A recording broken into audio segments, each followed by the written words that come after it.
Hi students, last video में हमने exercise 4.4 complete की थी जिसमें हमने माइनर और कोफैक्टर की बात की थी। इस वीडियो में हम एक्सरसाइज 4.5 डिस्कस करेंगे। इसमें हम एडजॉइंट और inverse of matrix find out करेंगे। अब एडजॉइंट क्या है देखिए,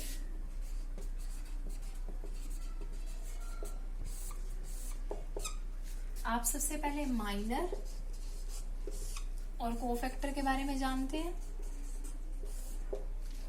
मैंने 2x2 के एक matrix Lee 1 2 3 5। This is A11 A12 21 22। इसका माइनर निकालिए कैपिटल A11। कोफैक्टर निकाल रही हूं मैं -1 की पावर 1 + 1 A11 M11 आ जाएगा यहाँ पर।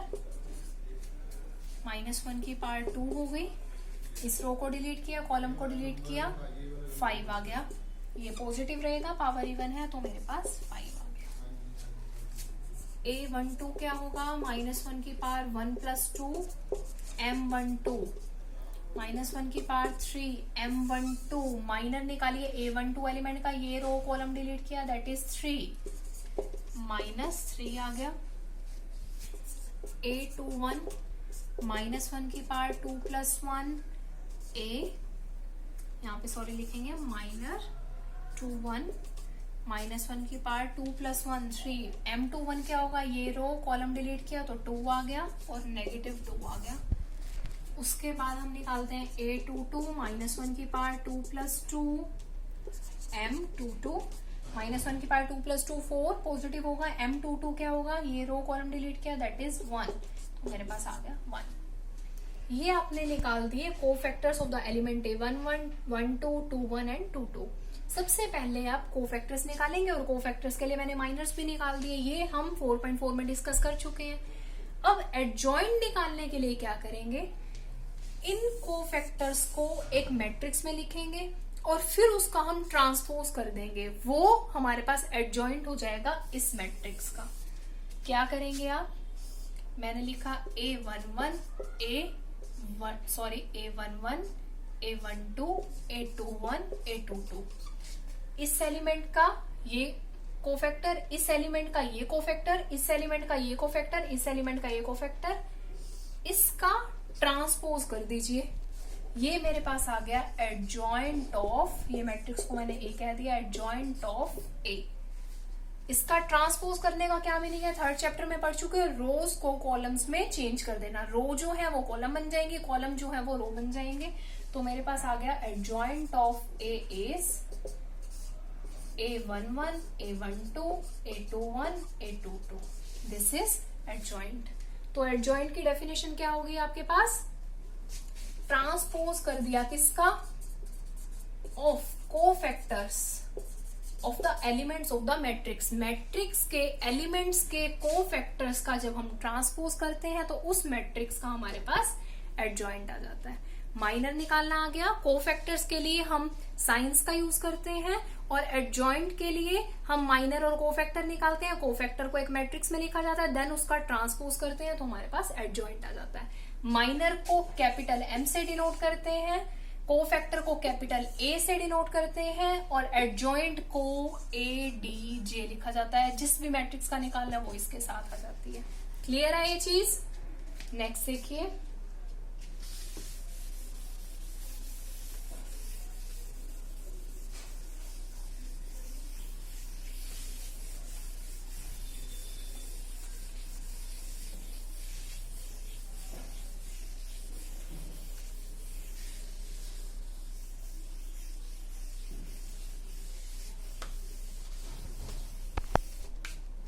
हमारे पास कुछ रिजल्ट्स आते हैं। देखिए एक रिजल्ट क्या है, मैंने लिखा A into adjoint of A।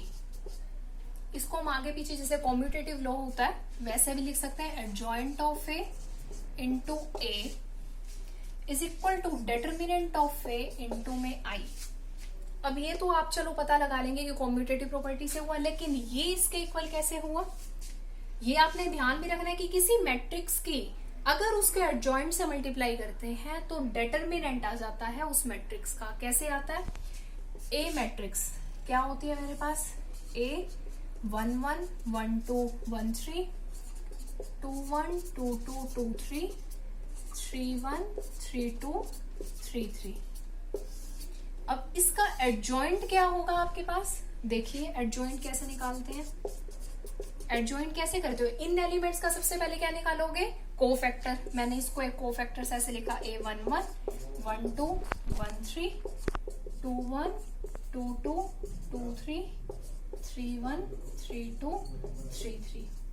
फिर इसका ट्रांसपोज करेंगे तो ये मेरे पास एडजॉइंट आता है। अब इसका ट्रांसपोज करके मैं ऊपर लिख लूं, देखिए ये रो है, कॉलम बन जाएगा A11 A12 A13।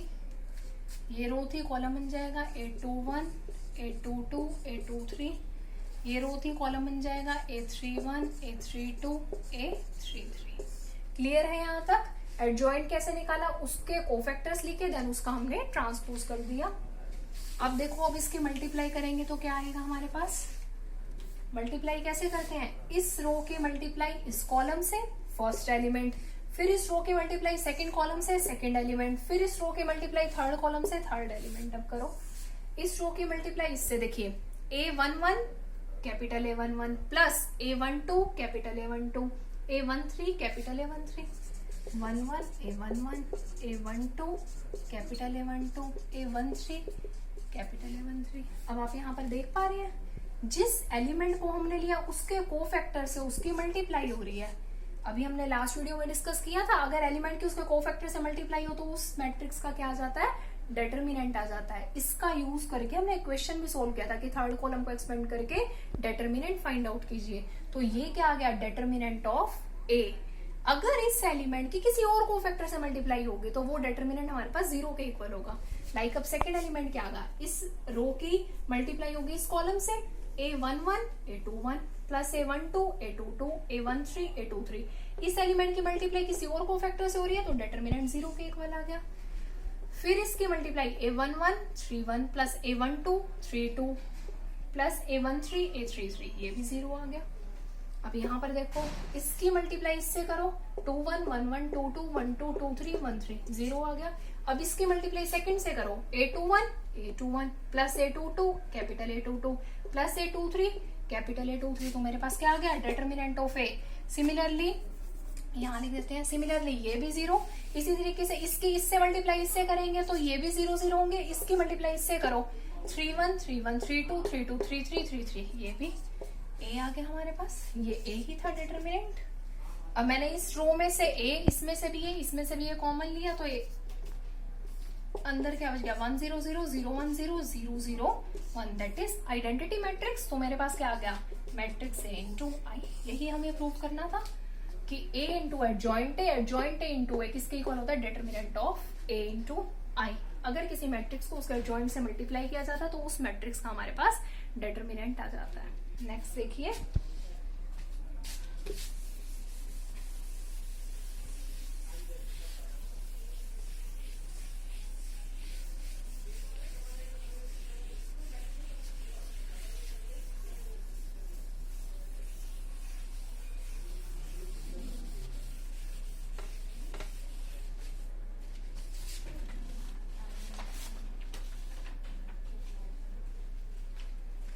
Second point, किसी स्क्वायर मैट्रिक्स को सिंगुलर कब कहा जाता है, जब उस मैट्रिक्स का डेटर्मिनेंट 0 के इक्वल हो जाए तो उस मैट्रिक्स को हम सिंगुलर मैट्रिक्स कहते हैं। और अगर एक मैट्रिक्स का डेटर्मिनेंट नॉट इक्वल टू 0 है तो उस मैट्रिक्स को हम नॉन सिंगुलर मैट्रिक्स कहेंगे। क्लियर है ये चीज। सिंगुलर मैट्रिक्स जिसका डेटर्मिनेंट 0 होगा, नॉन सिंगुलर मैट्रिक्स जिसका डेटर्मिनेंट नॉट इक्वल टू 0 होगा। 4 देखिए, हमारे पास ए और बी दो मैट्रिक्स हैं, दोनों मैट्रिक्स स्क्वायर मैट्रिक्स हैं, दोनों का ऑर्डर भी सेम है। तो अगर हम इनकी मल्टीप्लाई कर देते हैं, ए बी या बी ए, हमारे पास जो मैट्रिक्स आएगी वो भी स्क्वायर मैट्रिक्स होगी और सेम ऑर्डर की होगी। ये कुछ एक चीजें आपको पता होनी चाहिए। फिर हमने 5th पॉइंट लिया, ए बी की मल्टीप्लाई की, इसका हम डेटर्मिनेंट फाइंड आउट कर रहे हैं। स्क्वायर मैट्रिक्स है, सेम ऑर्डर की है, इसको आप सेपरेट करके भी लिख सकते हैं, determinant of A into determinant of B. Determinant of A B is equal to determinant of A into determinant of B. Clear है ये चीज? नेक्स्ट देखिए, अभी हमने एडजॉइंट के बारे में पढ़ा था, अब हम करेंगे इनवर्स। इनवर्स कैसे फाइंड आउट करते हैं?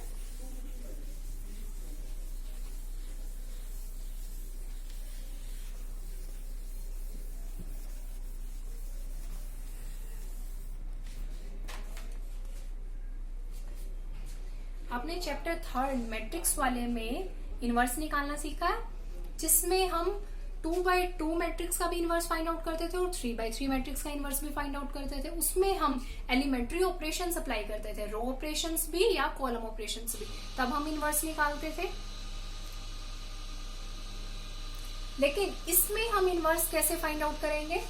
इनवर्स निकालने का फॉर्मूला है, अगर हमें ए का इनवर्स निकालना है, ए इनवर्स ये निकालते हैं adjoint of A divided by determinant of A. ये हमें 1 मिनट में आंसर मिल जाता है कि डायरेक्ट वैल्यू पुट की ए के एडजॉइंट की, उसको डिवाइड किया डेटर्मिनेंट ऑफ ए से, हमारे पास ए इनवर्स आ जाता है। अगर आपके पास क्वेश्चन आता है कि एलिमेंट्री ऑपरेशंस अप्लाई करके ए इनवर्स फाइंड आउट करो, तो आपको प्रॉपर उस मेथड से करना पड़ेगा। अगर इस तरीके से ए इनवर्स की वैल्यू डायरेक्ट आ जाए तो आप adjoint of A divided by determinant of A करेंगे, where determinant of a not equal to 0। अब एक पॉइंट हमारे पास बार बार आता है कि अगर एक मैट्रिक्स नॉन सिंगुलर है तभी वो इन्वर्टिबल होगी। इन्वर्टिबल होने का मतलब है कि उस मैट्रिक्स का इनवर्स एग्जिस्ट करना, इनवर्स एग्जिस्ट करना। अगर एक मैट्रिक्स नॉन सिंगुलर है, नॉन सिंगुलर क्या किया था? सिंगुलर मीन्स जिसका डेटर्मिनेंट इक्वल टू 0 है, नॉन सिंगुलर मीन्स जिसका डेटर्मिनेंट नॉट इक्वल टू 0 है। अगर एक मैट्रिक्स का डेटर्मिनेंट नॉट इक्वल टू 0 है तो उसको इस फॉर्मूले में पुट करेंगे, हमें तो डेटर्मिनेंट नॉट इक्वल टू 0 चाहिए, मीन्स उस मैट्रिक्स का इनवर्स एग्जिस्ट करेगा। अगर इनवर्स एग्जिस्ट करेगा तो वो मैट्रिक्स क्या होगी? इन्वर्टिबल होगी। तो अगर एक मैट्रिक्स सिंगुलर है तो वो इन्वर्टिबल नहीं होगी। अगर मैट्रिक्स नॉन सिंगुलर है, determinant A not equal to 0 है, तो वो इनवर्स एग्जिस्ट करेगा और वो मैट्रिक्स इन्वर्टिबल हो जाएगी। क्लियर है ये चीज?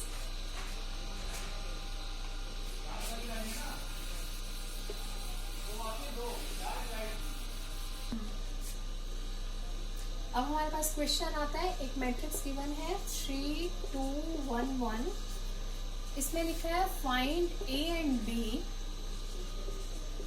such that a square plus small a into capital A plus bi is equal to 0, और हमें इसके बाद a इनवर्स भी फाइंड आउट करना है। इससे पहले आपके पास क्वेश्चन आ सकते हैं कि adjoint of a find out कीजिए और a इनवर्स फाइंड आउट कीजिए। तो आप एडजॉइंट फाइंड आउट कर सकते हैं, कोफैक्टर फाइंड आउट करेंगे, उसका ट्रांसपोज करेंगे, एडजॉइंट आ जाएगा। उसके एडजॉइंट को डेटर्मिनेंट से डिवाइड कर दीजिए। डेटर्मिनेंट क्या होगा? 3 माइनस 2 दैट इज 1, 1 से डिवाइड कर दो तो वही हमारे पास हो जाएगा ए इनवर्स। ये तो आप इजीली कर सकते हैं, वो 2x2 ऑर्डर की मैट्रिक्स भी आ सकते हैं और 3x3 ऑर्डर की मैट्रिक्स भी आ सकते हैं। ये तो है कुछ बेसिक क्वेश्चंस जो आपकी बुक के स्टार्टिंग में 3-4 क्वेश्चंस गिवन है। आपके पास कुछ इस तरीके का क्वेश्चन आता है कि आपके पास ये इक्वेशन दे रखी है, स्मॉल ए स्मॉल बी की वैल्यू फाइंड आउट करनी है, फिर इसका यूज करके हमें ए इनवर्स की वैल्यू निकालनी है। अब देखिए ये A square plus A plus B I is equal to 0 कैसे निकालेंगे? ए स्क्वायर क्या होगा हमारे पास? ए और ए की मल्टीप्लाई कीजिए, 3 2 1 1 3 2 1 1, इसकी मल्टीप्लाई इसके साथ 3 into 3 9 प्लस 2 दैट इज 11, इसकी मल्टीप्लाई इसके साथ 3 into 2 6 प्लस 2 दैट इज 8, इसकी मल्टीप्लाई इसके साथ 1 into 3 3 प्लस 1 दैट इज 4, इसकी मल्टीप्लाई इसके साथ 1 into 2 2 प्लस 1 दैट इज 3। ये हमारे पास आ गया ए स्क्वायर। फिर हम निकालते हैं ए। इस टाइप का क्वेश्चन आप 3rd चैप्टर में भी कर चुके हैं, जहां पे यहाँ पे 5a आता था, 6i इज इक्वल टू 0 हम प्रूव करते थे मल्टीप्लीकेशन रूल लगाकर। अब स्मॉल ए कैपिटल ए क्या हो जाएगा हमारे पास? जो ए है उसको ए से मल्टीप्लाई कर दो तो क्या आ जाएगा हमारे पास? 3a 2a a और बी आई क्या हो जाएगा? आइडेंटिटी मैट्रिक्स है 1 0 0 1, इसको बी से मल्टीप्लाई कर दो तो ये बी आई हो जाएगा। अब इन तीनों को हमने ऐड करना है। अब ऐड करो, A square plus A plus B I is equal to 11 plus 3a plus B, 11 plus 3a plus B, 8 plus 2a plus 0, 8 plus 2a plus 0, 4 plus a plus 0, 4 plus a plus 0, 3 plus a plus b, 3 plus a plus b। Clear है? यहाँ तक हमने left hand side solve कर ली। Left hand side किसके equal दे रखी है? 0 के इक्वल दे रखी है। इसको 0 के इक्वल पुट करो आप।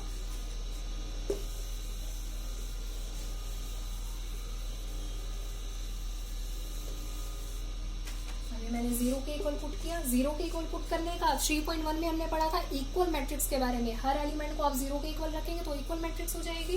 अब हमने रख दिया 11 plus 3a plus b is equal to 0, 3a plus b is equal to -11। एक इक्वेशन ये हो गई आपके पास। 2a plus 8 is equal to 0, 2a is equal to -8, a is equal to -4, a is equal to -4 हम इसमें रख देते हैं। क्या हो जाएगा? 3 into -4 that is -12 plus b is equal to -11, b is equal to 12 इधर गया, प्लस का हो गया 12 -11 1।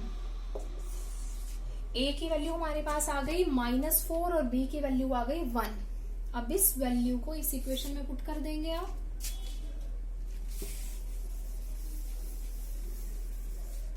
देखिए क्या आ गया? a², a की जगह मैंने क्या पुट करा? -4a और b की जगह क्या पुट करा? 1 that is i is equal to 0। यहां तक क्लियर है? कर सकते हैं। नॉर्मली हमने मल्टीप्लीकेशन की, 0 के इक्वल पुट करा, हर एलिमेंट को 0 के इक्वल रखा, a और b की वैल्यू आ गई, उसको इस इक्वेशन में पुट कर दिया। अब हमें इसका यूज करके a इनवर्स निकालना है। इस एक्सरसाइज में इसी टाइप के क्वेश्चन है। एक क्वेश्चन कर लेंगे तो आपको सारी चीजें क्लियर हो जाएंगी। जब आप प्रैक्टिस करेंगे तो आंसर निकल जाएंगे।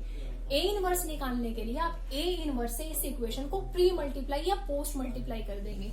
मैंने प्री मल्टीप्लाई कर दिया। Pre multiplying by a inverse both sides.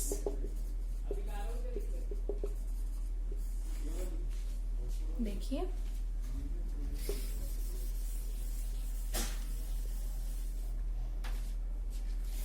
a inverse से मल्टीप्लाई करो, इसको a इंटू a लिख सकते हैं, -4 a इनवर्स से प्री मल्टीप्लाई मतलब पहले, पोस्ट बाद में, plus a inverse i is equal to 0। a inverse a को इकट्ठा कर लेना। a इनवर्स a हमारे पास क्या हो जाएगा? 4। a इनवर्स a क्या हो गया? Identity, plus a inverse i is equal to 0। a inverse i फिर आइडेंटिटी हो गया। a लिख देते हैं -4i plus a inverse i is equal to 0। नहीं लिखोगे आइडेंटिटी तो कोई फर्क नहीं पड़ेगा। हमें क्या निकालना है? a inverse he find out करना है ना। a इनवर्स को आप यहीं लिख लो और उसको इधर ले जाओ। तो a इनवर्स मेरे पास क्या आ गया? That is 4i minus a। अब a इनवर्स की वैल्यू क्या आएगी? 4, i क्या था? 1001 माइनस a क्या है? 3211। इसको अंदर मल्टीप्लाई करो। 4004 minus 3211, 4 minus 3 1, 0 minus 2 -2, 0 minus 1 -1, 4 minus 1 3। ये आपके पास आंसर आ गया a इनवर्स। आपने इस क्वेश्चन के अंदर सिर्फ क्या डिफरेंस है कि a इनवर्स कैसे नहीं निकालना, जो आपके पास इससे पहले क्वेश्चन आएंगे उसके अंदर आपने a इनवर्स फाइंड आउट करना है एडजॉइंट वाले फॉर्मूले से। That is adjoint of a divided by determinant of a। आप इजीली एडजॉइंट निकालेंगे, डिटरमिनेंट निकालेंगे, डिवाइड करेंगे तो a इनवर्स आ जाएगा। अगर आपके पास थर्ड चैप्टर का क्वेश्चन आता है जिसमें आपने एलिमेंट्री ऑपरेशंस लगाने हैं, रो ऑपरेशन या कॉलम ऑपरेशन, तो आप इनवर्स फाइंड आउट कर सकते हैं। इस चैप्टर का आया a इनवर्स का आया, एडजॉइंट का यूज करके आया, तो आप ये फॉर्मूला लगाएंगे। अगर उसने पर्टिकुलर कहा कि इस इक्वेशन का यूज करके a इनवर्स फाइंड आउट कीजिए, तो आप इसमें a इनवर्स से प्री मल्टीप्लाई या पोस्ट मल्टीप्लाई करेंगे, एक इक्वेशन निकालेंगे, उसके अंदर वैल्यू पुट करके तो आंसर निकालेंगे। और इस टाइप के क्वेश्चन इंपॉर्टेंट है, ऐसे आ जाते हैं। इस टाइप के बहुत सारे क्वेश्चन दे रखे हैं, आप उनकी प्रैक्टिस कर सकते हैं। अगर कोई प्रॉब्लम आएगी तो आप शेयर भी कर सकते हैं। Thank you.